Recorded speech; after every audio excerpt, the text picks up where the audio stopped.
Hola chicos, soy su profesora Kesio Caranza. Les mando saludos, espero que estén muy bien, que estén junto a su familia, que estén cuidándose, tomando las medidas necesarias.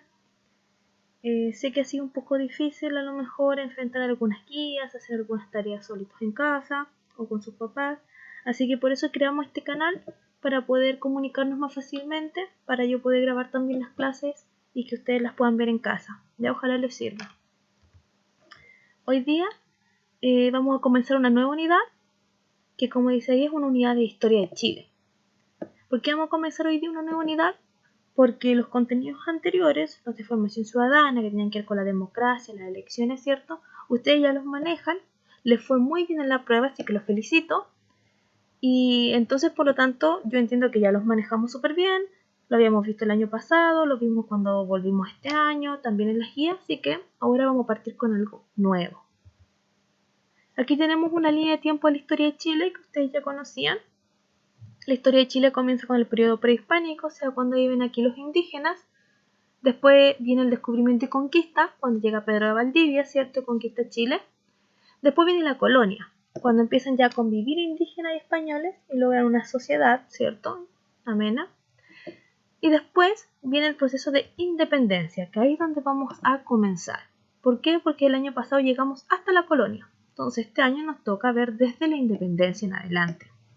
La independencia de Chile aborda poquitos años, desde 1810 hasta 1823, pero pasaron muchas cosas durante este periodo, ¿ya? Y es fundamental para la historia de Chile. Así que hoy día no vamos a ver toda la independencia, vamos a ver solo las causas de la independencia de Chile, o sea, por qué se generó, por qué se produce la independencia de Chile. Primero vemos que el proceso de independencia vivido por nuestro país a comienzos del siglo XIX fue complejo y multicausal. En esta pequeña frase tenemos elementos claves. Primero, se da a comienzos del siglo XIX. Como vemos ahí, el siglo XIX es X palito X. Y abarca desde 1800 hasta 1900. Ese es el siglo XIX, no hay que olvidarlo, porque vamos a estar gran parte del contenido en este siglo. Y además dice que es complejo y multicausal. Multicausal quiere decir que tiene muchas causas, múltiples causas. Y se da por varios motivos entonces en la independencia. Y eso es lo que nos vamos a enfocar hoy. También ha sido motivo de polémica los alcances y profundidad de dicha revolución, o sea, de esta independencia. ¿Fue nada más una ruptura con España o significó un cambio mucho más profundo hacia la modernización propia del siglo XIX? Esta pregunta, que es un poquito rara, ¿cierto? Un poquito compleja, nos dice, ¿realmente con la independencia Chile logra un cambio o no? Ya, eso es lo que se está preguntando. Y esa respuesta no la vamos a tener hasta que terminemos de ver la independencia, ¿ya? Pero hay que tenerla en mente. Las causas de la independencia chilena las vamos a dividir en dos.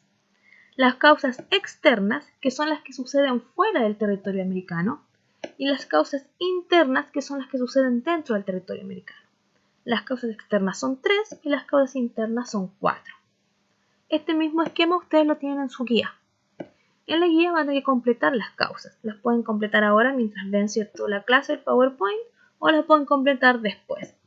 Pero recuerden que en el cuadro pequeño va el nombre de la causa y en el cuadro más grande una característica general, para que ustedes las puedan después recordar. Comenzamos entonces con las causas externas de la independencia de Chile. 1. Las ideas de la Ilustración. La Ilustración es un movimiento intelectual. Ya no es la Ilustración, ¿cierto?, cuando nosotros lo asociamos a una imagen. La Ilustración es un movimiento intelectual que se da en Europa en el siglo XVIII, principalmente en Francia e Inglaterra. Este movimiento intelectual, estas nuevas ideas, defendía la libertad, la igualdad jurídica y el rechazo a los privilegios sociales. O sea, ellos defendían que todos deberíamos ser iguales y tener lo mismo. Su principal aporte radicó en la fuerte crítica al absolutismo. Cuando hablamos de absolutismo hablamos de que el rey tiene todo el poder. Y ellos criticaban eso. Criticaban que el rey, en este caso de Francia o de Inglaterra, tuvieran todo el poder. Y defendían un régimen representativo, algo parecido a lo que tenemos hoy día, o sea, que el pueblo eligiera un representante para gobernar. Y además aspiraron a la separación de los poderes del Estado que ustedes ya conocen, legislativo, ejecutivo y judicial, y que están divididos justamente para que sea más equitativo, para que sea justo y no exista abuso de poder. Pero en este tiempo no estaban divididos, los tenía todo el rey, y eso ellos lo criticaban. Postularon también la teoría de la soberanía popular, o sea que el poder reside en el pueblo, el poder lo tiene el pueblo y no el rey. Entonces, la Ilustración es un movimiento intelectual que tenía ideas nuevas para la época, ideas que hoy día para nosotros nos parecen muy comunes relacionadas a la democracia, pero en ese tiempo eran ideas nuevas que criticaban lo que sucedía y lo que se hacía en el gobierno del rey, ¿ya? Que él tenía mucho poder y no el pueblo. Esa es la primera. Segunda, la independencia de Estados Unidos. En 1776 nace Estados Unidos como república independiente. ¿Qué quiere decir esto? Que Estados Unidos también era una colonia de otro país. Igual como era Chile, era colonia de España, Estados Unidos era una colonia de Inglaterra. De hecho, en el territorio de Estados Unidos habían 13 colonias inglesas. Y ellos en 1776 logran su independencia. Como dice ahí, a los ojos del resto de América, la experiencia de Estados Unidos constituye un ejemplo digno de imitarse. O sea, Estados Unidos se convierte en el primer país americano en ser independiente, y entonces un ejemplo a seguir. Y la tercera, la Revolución Francesa, inicia el 14 de julio de 1789 y también es un ejemplo a seguir, porque en la Revolución Francesa el pueblo de Francia se rebela contra el rey y termina sacando al rey del poder.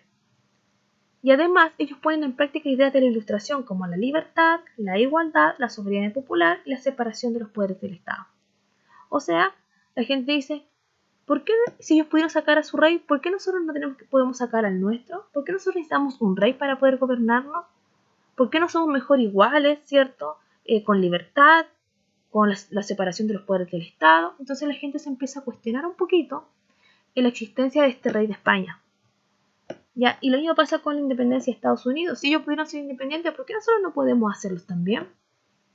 ¿Ya? Entonces, por eso, estas tres causas externas de la independencia tienen que ver con ideas y elementos que suceden fuera de América, pero que influyen en la mente de las personas que están acá, en América del Sur, principalmente. Vamos con las internas ahora. La primera, el malestar criollo. Para esto tenemos que recordar lo que son los criollos, que lo vimos el año pasado.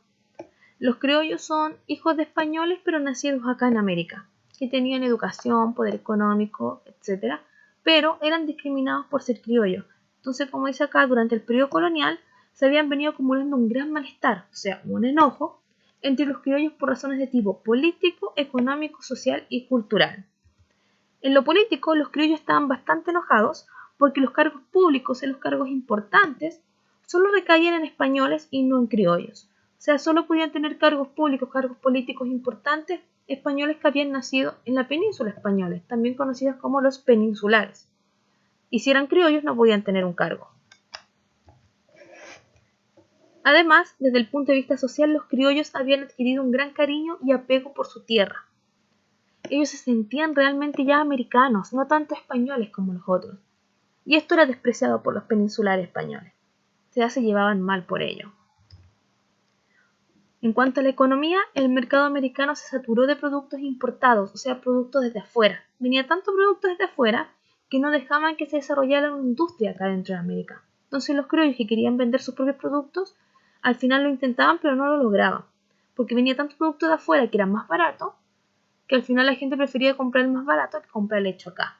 Es como hoy día, ¿cierto?, que traen tanto producto de China que la gente prefiere comprar ese porque es más barato, independiente de su calidad, que comprar uno hecho acá. Ya pasaba lo mismo. Y por último, en cuanto a la cultura, el descontento también se extendió a esta área. Los criollos criticaban la calidad de la enseñanza, la censura de las obras literarias y la carencia de imprentas. O sea, la calidad de la enseñanza acá no era la misma que recibían los españoles allá, y eso les molestaba. Además, había censura de obras literarias, o sea, de los libros. Había censura porque no llegaban todos los libros acá, llegaban muy pocos, y tampoco tenían imprentas para poder hacer los suyos propios. Y eso también los molestaba.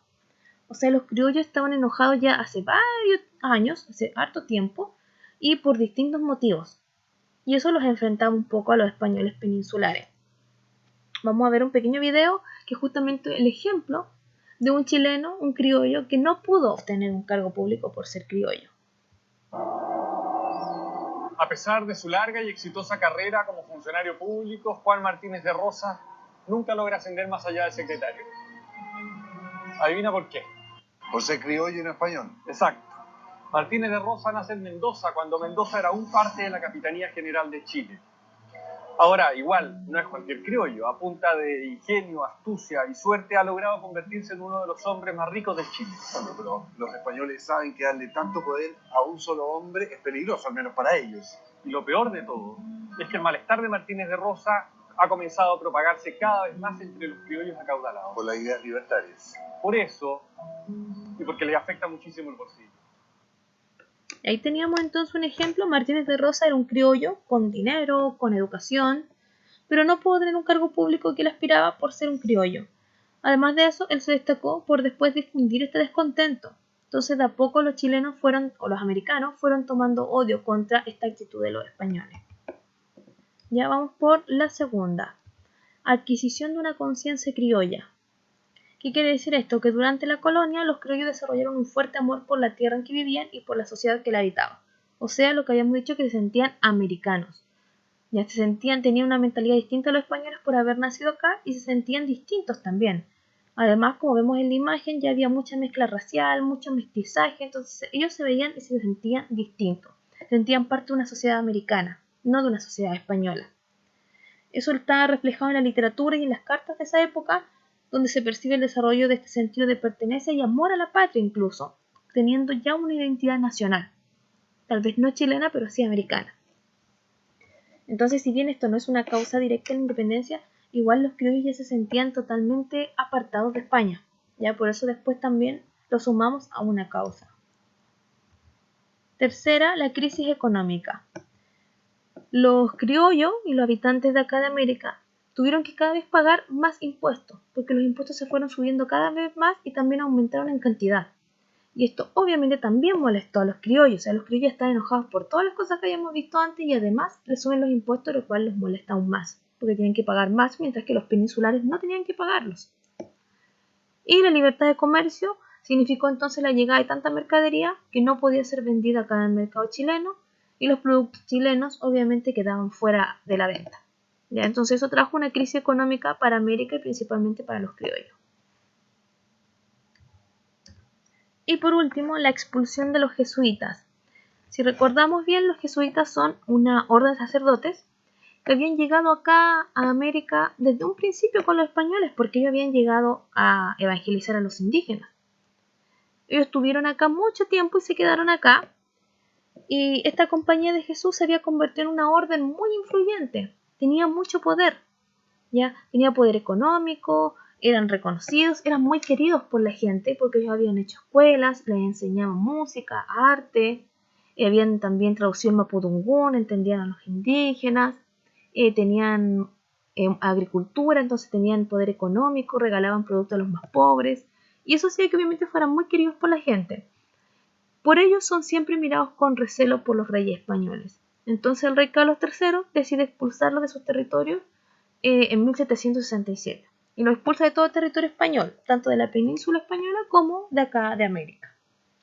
Y la expulsión también llevaba la incautación de todos los bienes, o sea, le quita la corona a todos los bienes que ellos tenían. Esto fue como la gota que rebalsó el vaso, porque los criollos estaban ya súper estaban enojados porque no podían tener cargo, estaban enojados porque no habían libros, porque no tenían buena educación, porque eran tratados distintos a los españoles, eran discriminados, y además ellos ya no se sentían realmente españoles. Pero cuando expulsan a los jesuitas generan mayor descontento porque eran muy queridos, eran sus amigos, y habían familiares también, ¿cierto?, que habían pasado a ser jesuitas, y los expulsan y además le quitan sus bienes. Ahora, ¿por qué el rey tenía tanto odio con los jesuitas? Lo vamos a entender con este video. Recapitulemos. El gobernador de Chile es como el actual presidente de la República. Es la máxima autoridad española del país, nombrada directamente por el rey. O sea, lo que la corona manda, aquí se acata, ¿verdad? Sí. Y una noticia que remece al reino y a todas las colonias: Su Excelentísima Majestad, el Rey, ha ordenado expulsar de todos los territorios españoles a los religiosos de la Orden de la Compañía de Jesús. Más de 6.000 jesuitas serán afectados por esta pragmática sanción, siendo sus bienes y sus terrenos confiscados. ¿Van a expulsar a los jesuitas de Chile? Pero no tenían tanto poder. Poder no les falta. Piensa que hasta el cura confesor del gobernador Gil Gonzaga es un jesuita. Bueno, la Compañía de Jesús siempre ha tenido mucha injerencia en la política. Más que eso, son los grandes críticos del sistema absolutista con que gobierna la corona. En el siglo XVIII, el rey de España tiene poder absoluto en sus territorios. Y el único que juzga sus actos es Dios. Mi poder emana directamente de Dios Todopoderoso. Los jesuitas se oponen al poder divino del rey y son la orden religiosa más poderosa que habita el reino de Chile. Todos los hombres nacen libres, de manera que ninguno tiene el poder político sobre otro. Gracias a donaciones y herencias, además de una excelente administración, la Compañía de Jesús es, a mediados del siglo XVIII, la institución más rica de Chile. Con tales recursos comienzan a prestar plata y se convierten en un verdadero banco. Otras órdenes religiosas también lo hacen, solo que los jesuitas lo hacen mejor. En Chile lideran además la educación, traducen el idioma mapudungún, son exploradores, misioneros y tenaces defensores de los indígenas. Son los religiosos más populares y queridos. Por eso, cuando todos los jesuitas son detenidos el 26 de agosto de 1767, se hace tratando de que pase desapercibido, a una hora donde no haya testigos, las 3 de la mañana. Bueno, ahí vemos primero, nos dejaba claro por qué estaba tan descontento el rey con los jesuitas, y no solo era porque tenían mucho poder, sino porque también los jesuitas tenían ideas contrarias a las que tenía el rey. Entonces los jesuitas no temían decirlo. Los jesuitas mostraban ideas muy similares a las de la Ilustración y estaban en contra del absolutismo que tenía el rey de España y de la forma de gobierno que él llevaba. Y lo otro que se destacaba en el video, bueno, eran las obras de los jesuitas, ¿cierto? Las escuelas, la traducción del mapudungún, también que se llevaban muy bien, ¿cierto? Con la gente, que tenían poder económico, etc. ¿Ya? Entonces, ¿cuáles son las causas externas de la independencia en nuestro país? Son 3. Las ideas de la Ilustración, ya que criticaban el gobierno de un rey y buscaban la igualdad. La independencia de Estados Unidos, que se convierte en un ejemplo a seguir por ser el primer país en lograr la independencia. Y la Revolución Francesa, que también es un ejemplo porque son el primer país en poder sacar a su rey y tener otro nuevo gobierno. ¿Cuáles son las causas internas de la independencia? Primero, malestar criollo. Los criollos estaban enojados, principalmente porque no podían acceder a cargos públicos, ¿cierto? Que habían problemas económicos también. Conciencia criollo e identidad nacional. Los criollos se sentían más americanos que españoles, entonces no les disgustaba mucho apartarse de España. Crisis económica. Los criollos también estaban enojados porque no podían vender sus productos y además les subían los impuestos. Y la gota que rebalsa el vaso es la expulsión de los jesuitas, que expulsan a estos sacerdotes que eran muy queridos por los criollos y por la población americana.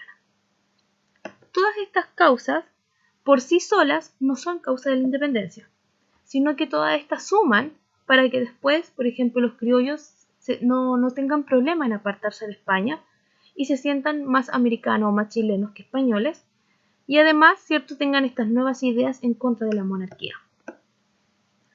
Pero, si bien esas son causas que ayudaron a que se diera el proceso de independencia, hay una que se convierte en la causa directa o detonante de la independencia en Chile y América. ¿Por qué dice esto? Porque todas las causas que ya vimos, sí, ayudan a la independencia, pero ninguna de ellas, en verdad, genera la independencia en Chile. ¿Qué es? La única causa que genera esta independencia es la que tenemos acá. La captura del rey de España, Fernando VII, por parte de Napoleón Bonaparte. ¿Qué pasó? Que Napoleón Bonaparte toma el poder en Francia. Después de la Revolución Francesa hay un periodo en que en Francia logra tener un gobierno liderado más o menos por la idea de la Ilustración, pero después Napoleón se toma el poder en Francia y empieza a gobernar en 1889. Pero Napoleón no solo quería gobernar Francia, quería gobernar toda Europa y conquistarla. Entonces los reyes europeos se proponen derrotarlo.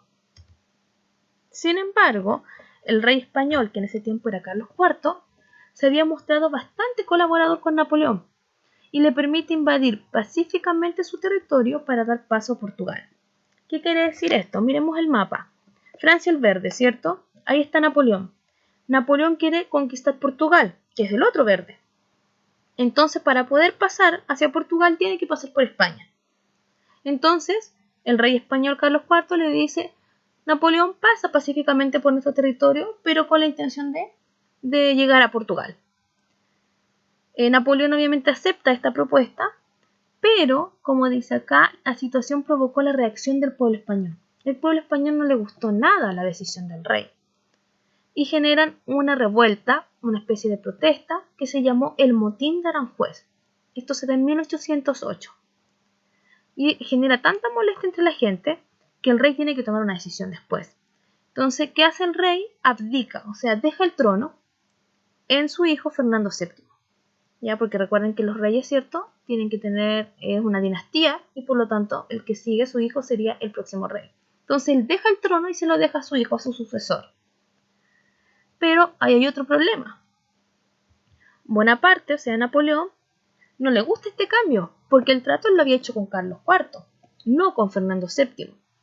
Entonces Napoleón cambia los planes y captura al rey Fernando VII y a toda la familia real y se la lleva a Bayona y los deja ahí detenidos, presos. Y nombra a su hermano José I como el nuevo rey de España. Ya, o sea, cambia totalmente la idea original. Ahí en la foto tenemos primero a Napoleón, después a Carlos IV y por último a Fernando VII. ¿Por qué es tan importante este hecho? Porque Napoleón, al capturar al rey Fernando VII, deja a España sin rey. No literalmente, porque él deja a su hermano como rey, a José I, pero la gente no acepta a José I como un rey legítimo.